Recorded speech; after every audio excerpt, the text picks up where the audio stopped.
Il faut avoir une sorte de partenariat entre les organisateurs des manifestations et les services de la préfecture et des forces de l'ordre. C'est-à-dire, lorsque vous faites une demande de manifestation, vous donnez les moyens d'avoir un service d'ordre.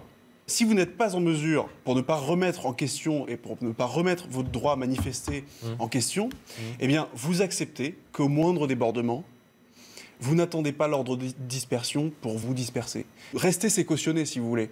Et donc, à partir du moment, même si l'ordre de dispersion il est à 18h et qu'à 15h30, ça commence à chauffer... Je comprends la frustration des manifestants qui viennent pour porter un message, parce qu'à chaque fois...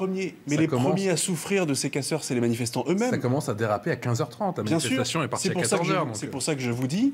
Un partenariat, une responsabilité des manifestants. Vous n'êtes pas en mesure d'assurer un service d'ordre. Dans ce cas-là, au moindre débordement, vous laissez faire la police. Parce que ceux qui décrédibilisent le plus et qui discréditent le plus votre manifestation, ce sont les casseurs. Vous laissez faire la police, vous n'attendez pas l'ordre de dispersion pour quitter les lieux. Et si vous restez, et on en vient à ce qu'on disait, si vous restez, eh bien vous prenez cette responsabilité-là en tant que manifestant de rester au milieu des casseurs. Et donc si intervention policière il doit y avoir, eh bien vous en portez aussi les conséquences.